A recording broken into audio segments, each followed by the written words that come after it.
all of you being faithful this morning, and for Jennifer reminding us of what that faithfulness means, because our God is so faithful. Last week we even started off talking about how we've been talking about faith, and a lot of the people in this room are the faithful of the faithful. And we're blessed that in Hebrews we had examples of great persons of faith in the Bible, and we're blessed to have great persons of faith here in this building, in our congregation, which is so important to pass our faith down and help the faith grow in the young people that are around us. And that's why we're here. That's why we walk and we take this trip together. So that's it. We've been talking about faith for the last 4 weeks, and this is our last week, focusing right on the book of Hebrews and focusing on faith and our little faith trip. It's the last week for the little blue car that we have up there on the screen. So we'll start at the pivotal thing, the most important thing for all of these weeks comes from Hebrews 11:6. And Hebrews 11 is very unique and powerful. Hebrews 11 is the only place in the Bible where it attempts to give us a definition of faith. It doesn't really exist anywhere else in this detail to explain what faith actually is. And so that's so important for us to look at it and understand what faith is, and that it's important for faith. And let's go ahead and I'll read this for us. Hebrews 11:6. And without faith it is impossible to please God, because anyone who comes to him must believe that he exists and that he rewards those who earnestly seek them. And last week I mentioned it's that and. It's that and that gets me, because it says we must believe that he exists and something comes after that. It doesn't stay at the belief. And so we're going to talk about what that looks like a little bit more in deep detail today. But we don't stay at belief. We travel. Our faith grows.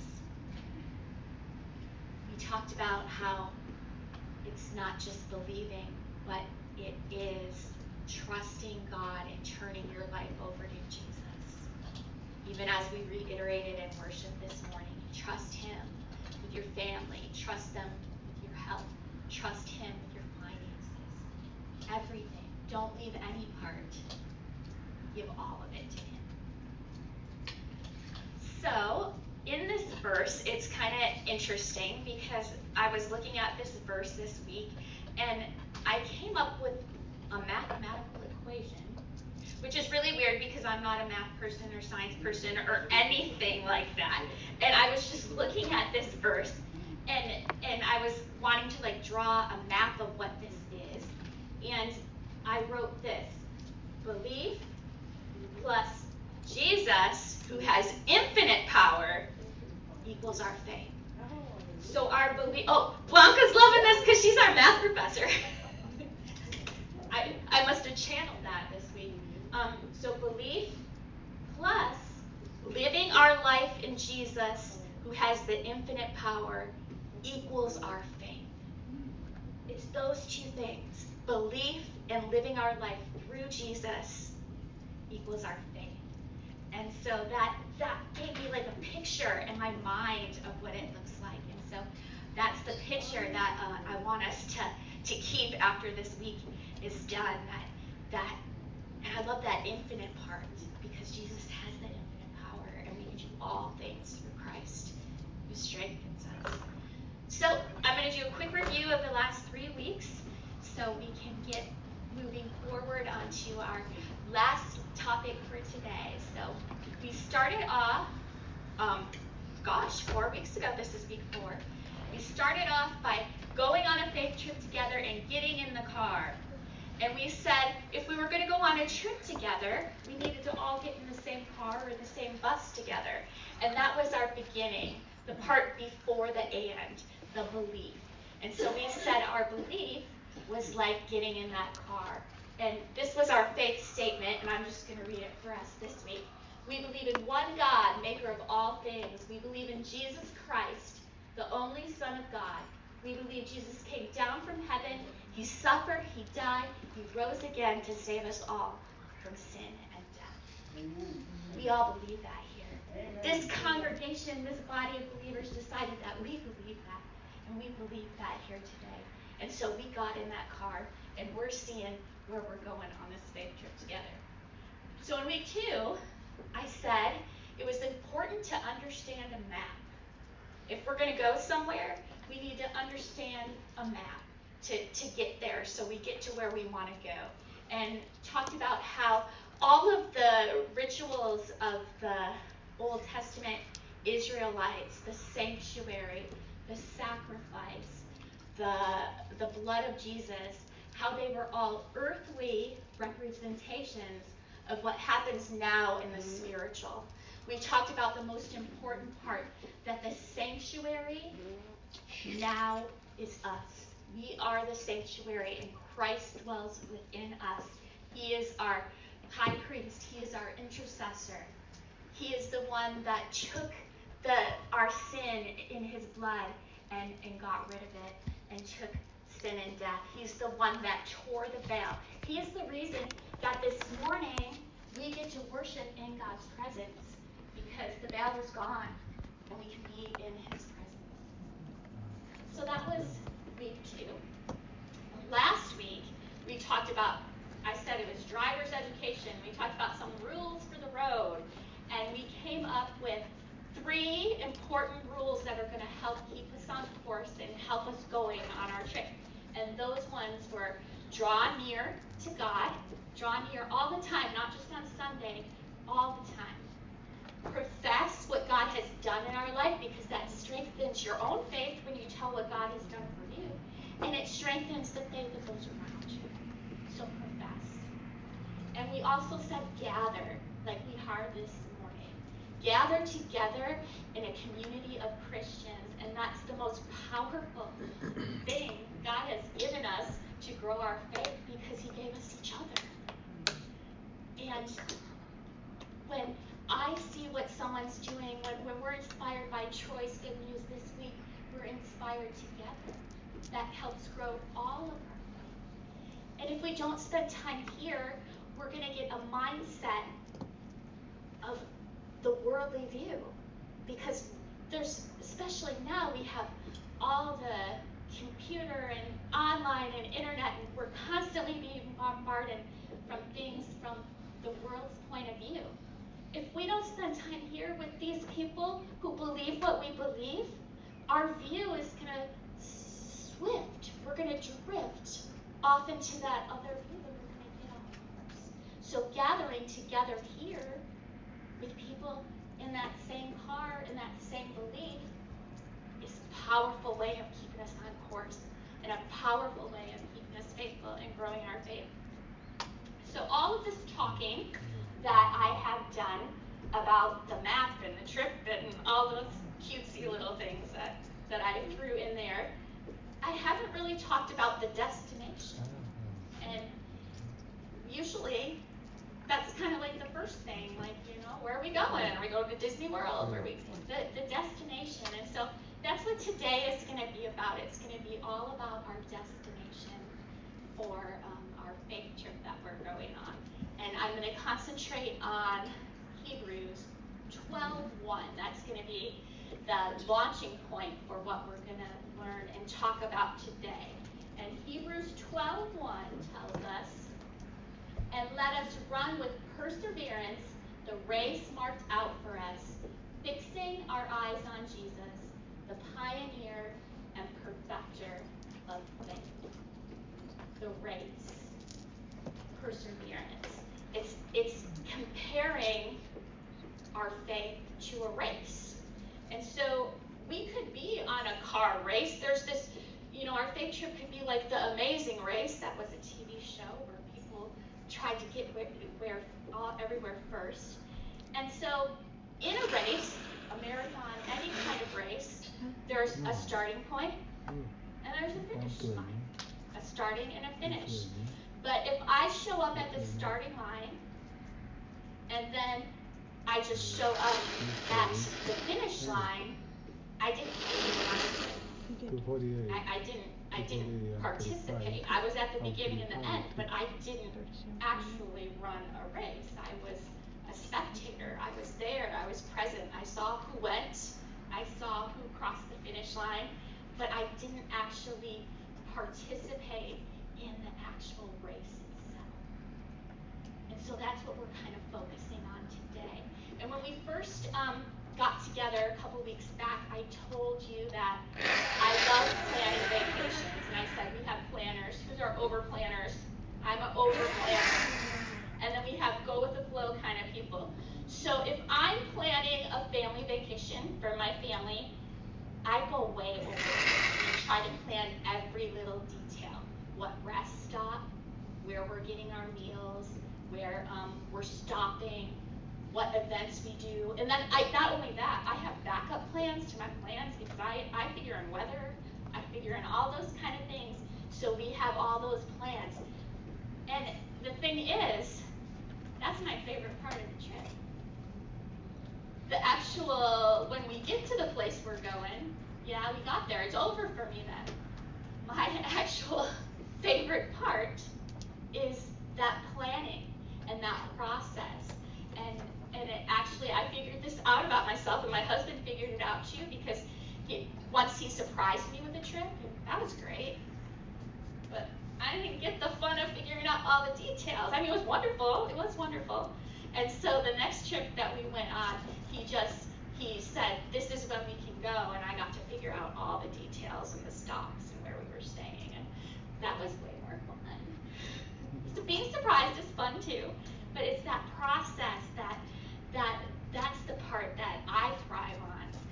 And see, in an actual race or an actual trip, we're trying to get to the finish line. We're trying to run a race because we want to get to the actual place, the actual finish. And when we realize what we're doing in the midst of it, we realize that the journey, the things we're actually doing, the actions we're taking during the part between the beginning and end, the journey is actually the destination.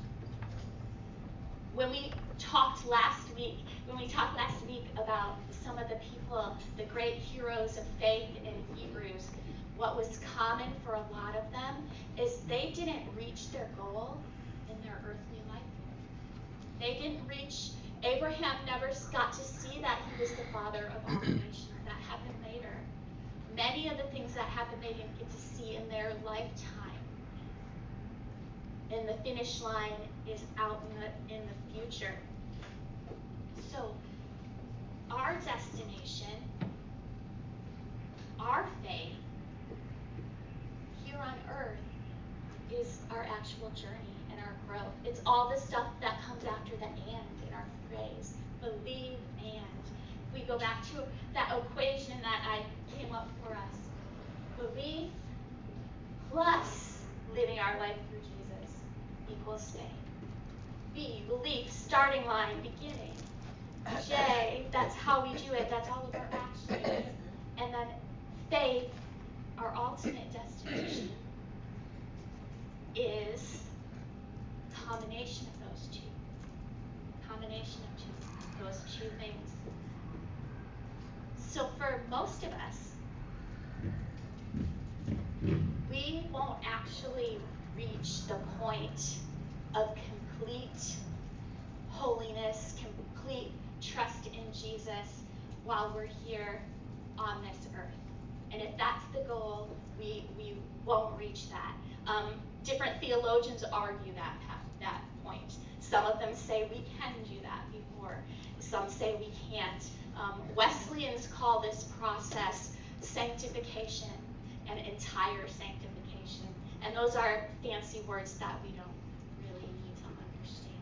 But what we really need to understand is we need to trust and live our life through Jesus as much and as more and grow in that, turn everything over to him. And that's how we grow in faith. And so faith isn't a prize that we earn. Faith is that journey.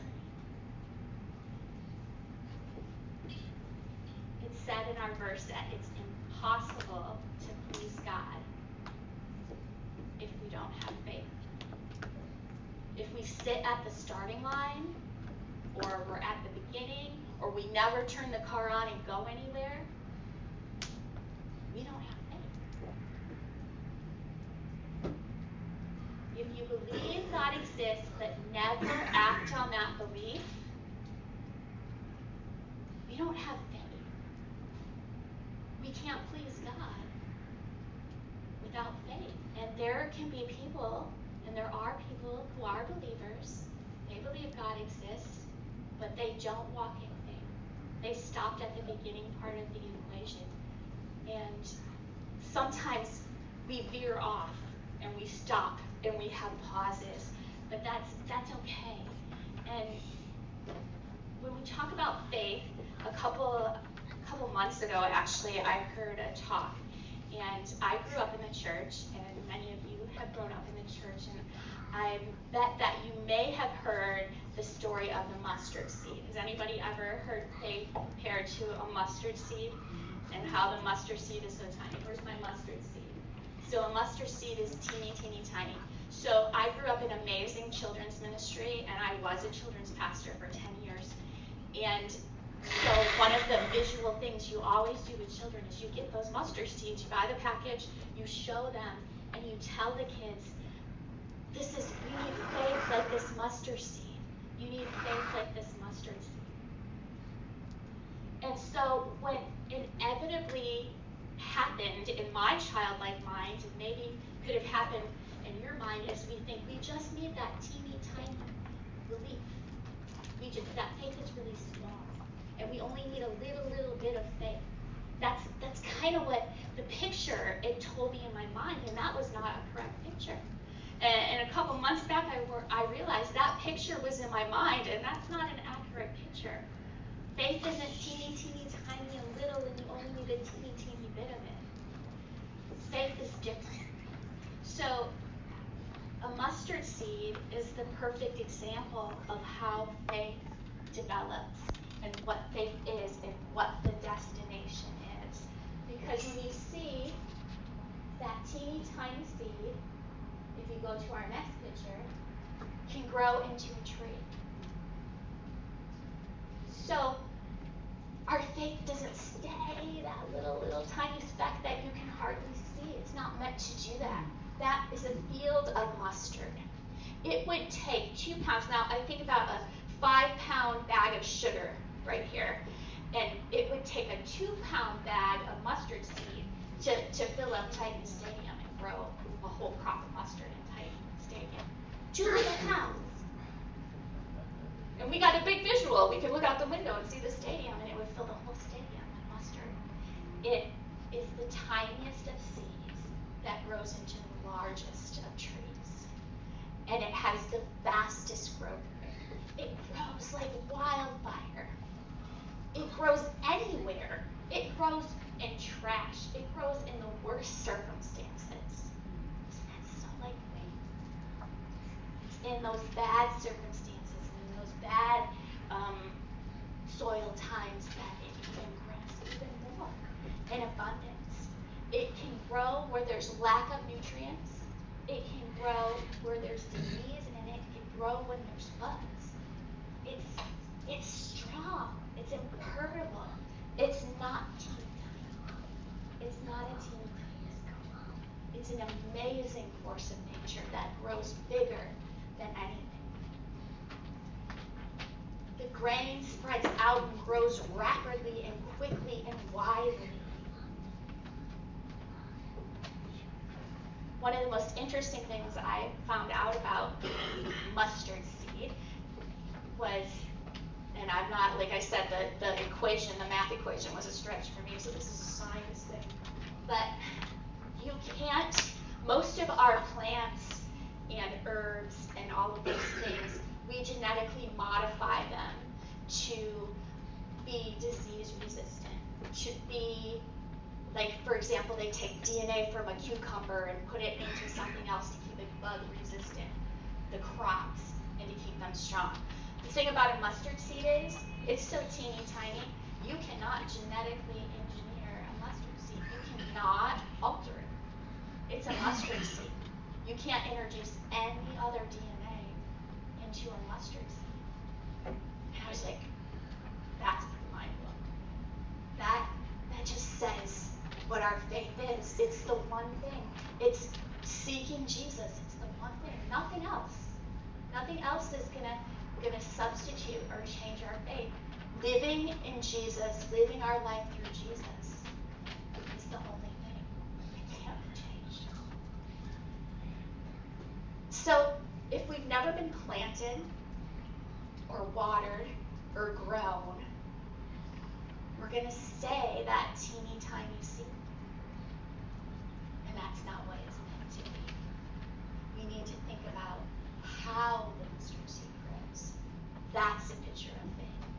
It grows fast, it grows quickly, it grows strong, it's focused. One DNA, one thing, Jesus. And it can grow when it's bad, and it can grow when it's good. And that is a more accurate picture. Not thinking in my mind that faith is this teeny tiny little speck. It's not. It's an amazing, powerful thing that needs to grow. And through Jesus living in us, living through us, who has the infinite power, wow, our faith that starts as small as a mustard seed can do amazing things, can move mountains. But if it stays like that little speck, we're not gonna be able to do all the promises that God has promised us, to have the joy in this life that we are promised. And we're not going to reach our destination because we're not going to go anywhere. So that's a pretty cool thing.